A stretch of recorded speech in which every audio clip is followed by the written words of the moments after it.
Secretaría Distrital de Planeación colaboró con el desarrollo del tema de equipamientos y espacios públicos.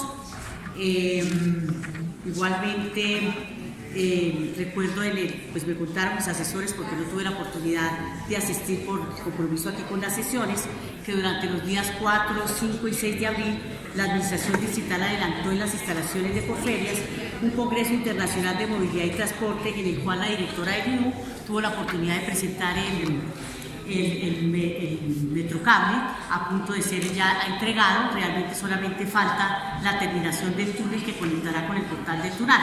Digamos que en este momento pues adquiere una importancia suprema y una relevancia el tema de la integración modal del Transmicable con el resto del sistema integrado de transporte público.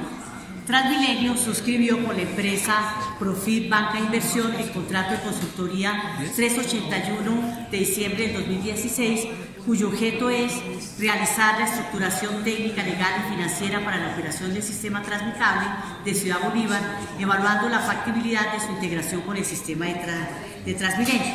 Pues ese contrato respecto a la operación de Transmilenio tuvo varias estipulaciones y digamos que lo presentado hasta aquí es un panorama pues bastante optimista y alentador desde el punto de vista de sus valiosos aportes para la movilidad y digamos para la prestación de servicio, de este servicio que significa para los habitantes de la localidad 19 de Ciudad Bolívar.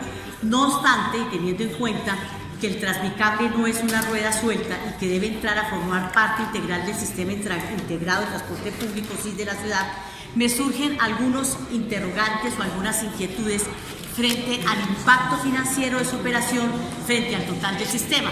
Si nosotros revisamos el capítulo del contrato suscrito con Cablemóvil, el capítulo 7, manejo de los recursos, dice fiducia así. Allí dice: los recursos que se produzcan por la prestación del servicio del transporte de pasajeros por cable aéreo en Transmicable, del cual el operador es su responsable en los términos del presente contrato, serán recibidos y administrados por la fiducia SIP, constituida por el concesionario del CIRSI, en el cual se encuentran adheridos todos los operadores del SIP en calidad de fideicomitentes. Igualmente dice que está constituido por los recursos objeto de la administración de la fiducia del SIP. Igualmente dice que la consignación o abono en cuenta realizado de manera diaria por el concesionario del CIRSI, producto de la venta de utilidades de transporte a los usuarios. Dice que los aportes, pagos, créditos y facilidades de liquidez que lleguen a realizar el distrito y Transmilenio, los rendimientos generados por los recursos acumulados en la fiducia, en fin, es decir, que se hace una diferenciación en los recursos provenientes bien por el Transmicable, bien por Transmilenio, la troncal zonal, y de los aportes que se hacen producto de la venta de utilidades de transporte a los usuarios del sistema integrado SIP, en fin. Este punto me parece que no es suficientemente claro, porque conforme como está concebido el SIP, un usuario, por ejemplo, que aborda en la estación del Toberín puede, sin salir del sistema, llegar hasta la estación Mirador del Paraíso sin tener que hacer nuevas validaciones. Entonces, en mi criterio, si hubiera podido establecer en el contrato, no como está allí diferenciando cada uno del origen de los recursos, sino simplemente decir los recursos provenientes de la validación del sistema. En la cláusula fuente de retribución se define del contrato al cual he hecho referencia: será fuente de la retribución los recursos para la prestación del servicio de transporte que se encuentre en la fiducia SIP. ¿Esto qué significa? Que el gran componente representan los ingresos del SIP, se recauda por el CIRSI. Le ha aparecido un nuevo agente, el del sistema, que es precisamente los mismos recursos, pero más participantes. Son los mismos recursos, pero más participantes. Otra pata que le nace al cojo, pues el sistema tal y como sabemos está desfinanciado. ¿Quién va a pagar? Pues el distrito, a través de la inagotable fuente de recursos que el Consejo nutre anualmente a través del FEP. Con la aparición de un nuevo agente, que en este caso es Transmicable, en el sistema, parece obvio que la canasta de costos del sistema se debe modificar, adicionando los nuevos costos de operación de Transmicable. Entonces yo sí quiero que la administración nos explique y le explique a la ciudad cómo se afecta la tarifa técnica del sistema con la entrada en funcionamiento de Transmicable y cómo se afectaría la tarifa al usuario.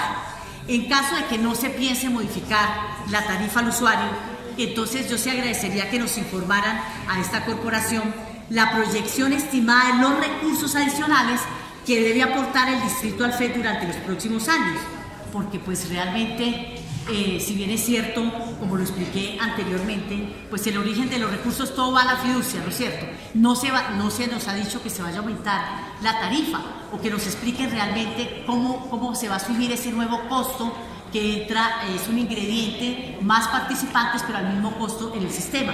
Y volviendo a la cláusula 4.1 del contrato y al análisis de la fórmula de cálculo para la remuneración del operador, esta se calcula como variable principal, con base en el número de horas de operación, igual que sucede en las fases 1 y 2, en las cuales la variable principal son los kilómetros recorridos. En ambos casos la variable número de pasajeros no es relevante. Los riesgos asignados a Transmilenio en el contrato hablan en la cláusula 14.3 de los riesgos de Transmilenio, es decir, que mientras el operador se le garantiza una remuneración por hora, independientemente del número de pasajeros transportados, podrán operar con las cabinas vacías. Transmilenio sí debe asumir el riesgo de una baja demanda de pasajeros y casi una segura evasión de usuarios colados. ¿Quién pone y quién recibe?